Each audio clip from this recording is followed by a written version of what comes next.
پھر یہی صاحبزادے بشیر احمد اپنی کتاب سیرت المہدی کے حصہ دوم میں صفحہ 58 پہ لکھتے ہیں، بعض دفعہ جب حضور جراب پہنتے تو بے توجہی کے عالم میں اس کی ایڑی پاؤں کے تلے کی طرف نہیں بلکہ اوپر کی طرف ہو جاتی تھی، اور بارہا ایک کاج کا بٹن دوسرے کاج میں لگا لیا کرتے تھے۔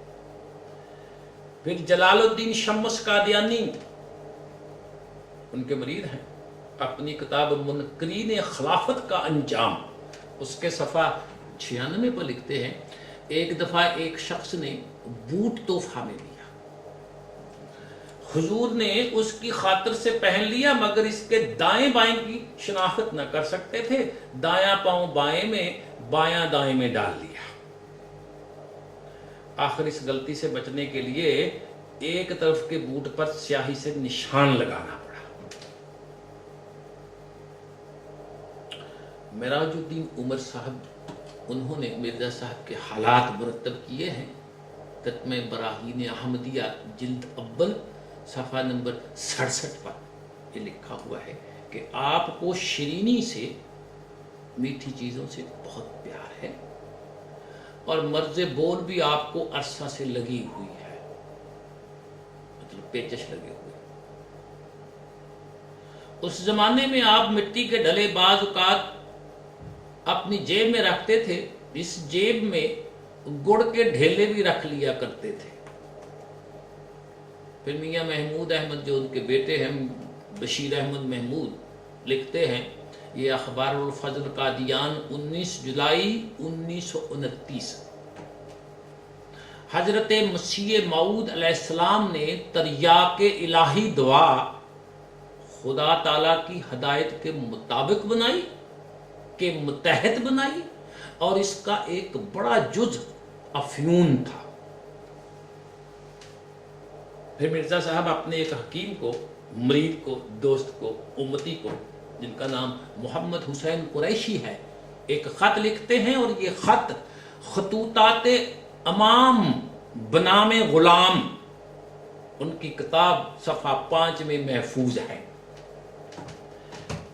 لکھتے ہیں، اس وقت میاں یار محمد بھیجا جاتا ہے، آپ اشیاء خرد و نوش خرید دیں اور ایک بوتل ٹونک وائن کی پلومر کی وائن دکان سے خرید دیں، مگر ٹونک وائن چاہیے، اس کا لحاظ رہے۔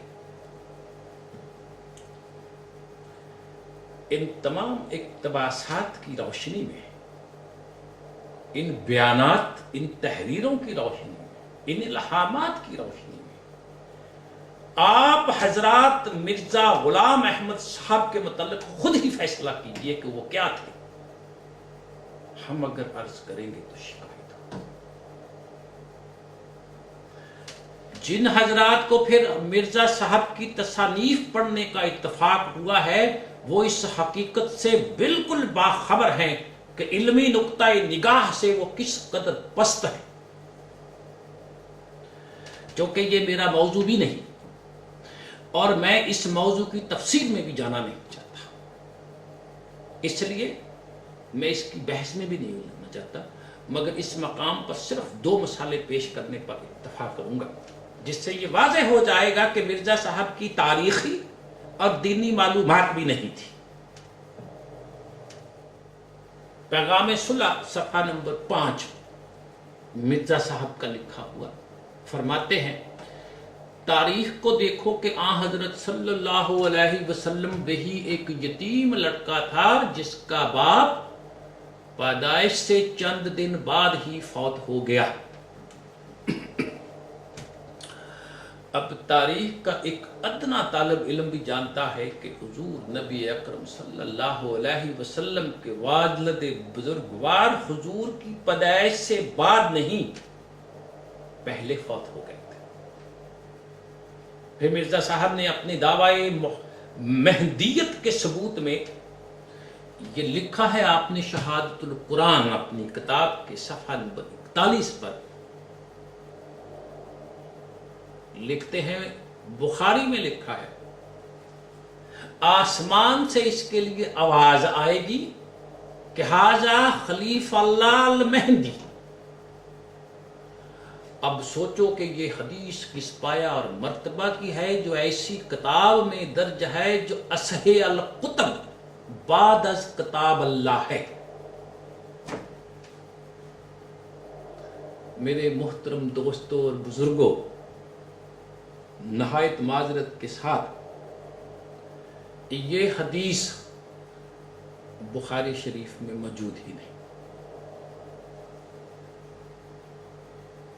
ہم اس تکرار کے لیے بھی معذرت خواہ ہیں کہ جن حضرات نے مرزا صاحب کی تحریرات کا مطالعہ کیا ہے وہ جانتے ہیں کہ ادبی نقطہ نگاہ سے بھی ان کی سطح کس قدر پست ہے۔ ہم اس امر کو بھی اس قدر اہمیت نہ دیتے اگر ہمارے سامنے مرزا صاحب کا اپنا یہ دعویٰ نہ ہوتا جو انہوں نے نزول المسیح صفحہ 56 میں کیا ہے۔ لکھتے ہیں یہ بات بھی اس جگہ بیان کر دینے کے لائق ہے کہ میں خاص طور پر اللہ سبحانہ کی اعجاز نمائی کو انشاء پردازی کے وقت بھی اپنی نسبت دیکھتا ہوں، کیونکہ جب میں عربی میں یا اردو میں یا کسی اور زبان کی عبارت میں لکھتا ہوں تو میں محسوس کرتا ہوں کوئی اندر سے مجھے تعلیم دیتا ہے۔ اور دوسرے احمدی حضرات مرزا صاحب کو سلطان القلم کہتے ہیں، قلم کا بادشاہ۔ تو اب ہم ارباب ذوق سے ہزار معذرت کے ساتھ مرزا صاحب کی معجزانہ انشا پردازی کی صرف ایک مثال پیش کرتے ہیں۔ وہ اپنے ایک دوست کے نام خط لکھتے ہیں، ان کے دوست کا نام ہے حکیم محمد حسین قریشی۔ خط موجود ہے مجموعہ مکتوبات مرزا غلام احمد بنام حکیم محمد حسین قریشی صاحب قادیان، صفحہ نمبر 6۔ یہ مرزا صاحب کے خطوط کا مجموعہ ہے۔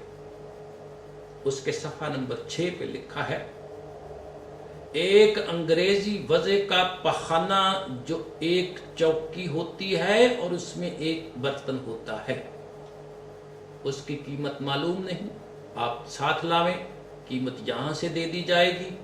مجھے دوران سر کی بہت شدت سے مرض ہو گئی ہے، پیروں پر بیٹھ کر پخانہ پھرنے سے مجھے سر کو چکر آتا ہے۔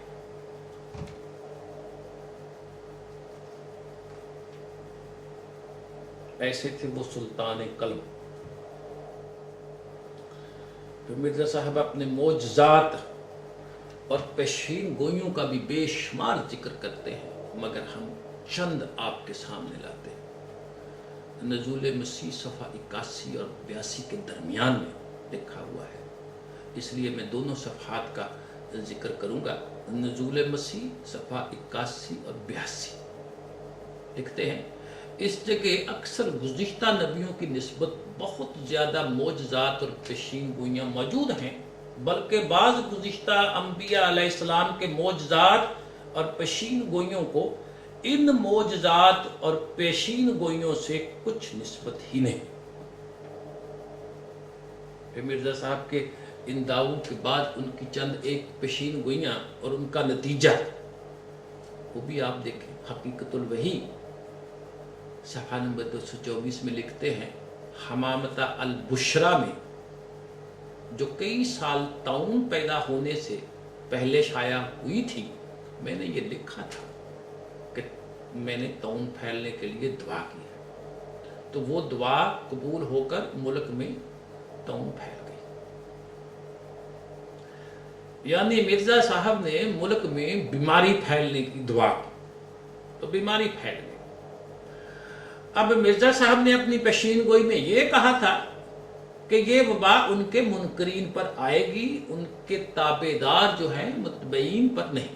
لیکن جب بیماری نے ان کے متبعین کو بھی چاٹنا شروع کر دیا اور اس پر مخالفین نے اعتراض کیا جو جائز تھا، تو انہوں نے جواب میں تتمہ حقیقت وحی صفحہ نمبر 141 میں لکھ دیا، ہماری جماعت میں سے بعض لوگوں کا طاعون سے فوت ہونا بھی ایسا ہی ہے جیسا آن حضرت کے بعد صحابہ لڑائیوں میں شہید ہوتے تھے۔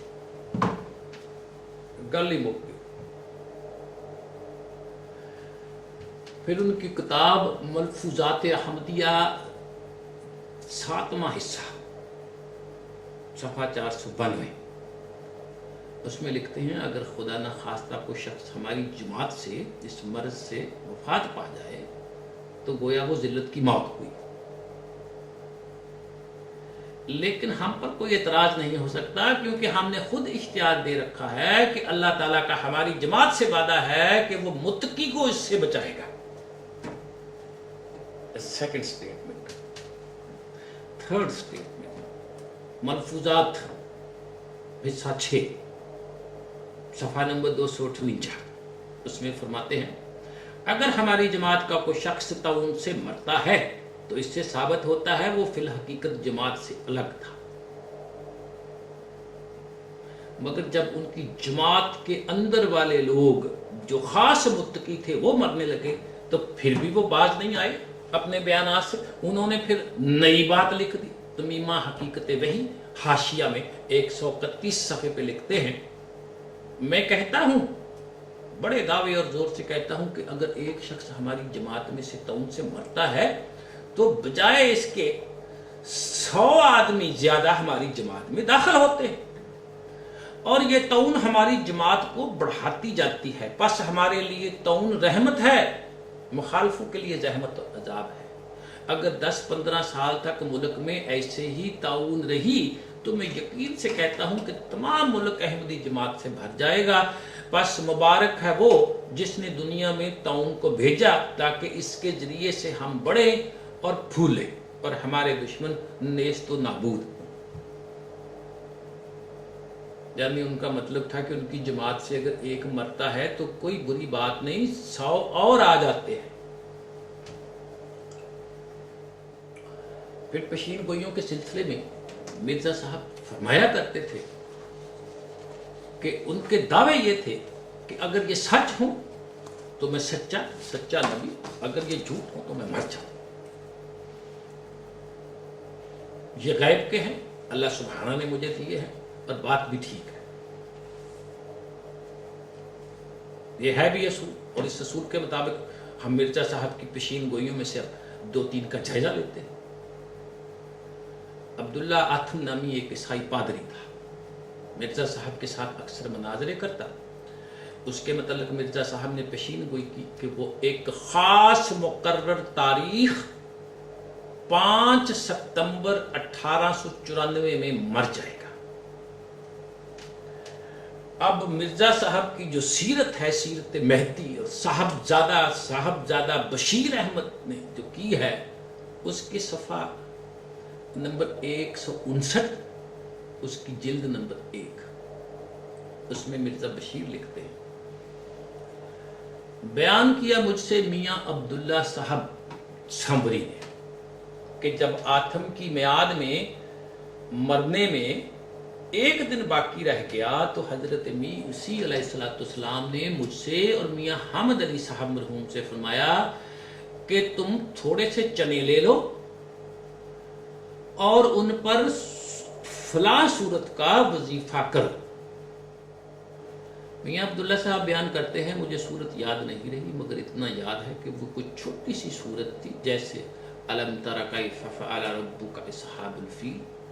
ہم نے یہ وظیفہ تقریباً ساری رات صرف کر کے ختم کیا۔ وظیفہ ختم کرنے پر ہم وہ دانے حضرت صاحب کے پاس لے گئے، جو کہ حضور نے ارشاد فرمایا تھا وظیفہ ختم ہونے پہ یہ دانے میرے پاس لے آنا۔ اس کے بعد حضرت صاحب ہم دونوں کو قادیان سے باہر شمال کی جانب لے گئے، وہاں یہ دانے کسی غیر آباد کنویں میں ڈال دیے۔ فرمایا جب میں دانے کنویں میں پھینکوں تم سب کو سرد کے ساتھ منہ پھیر کر واپس لوٹ آنا ہے، مڑ کر نہیں دیکھنا۔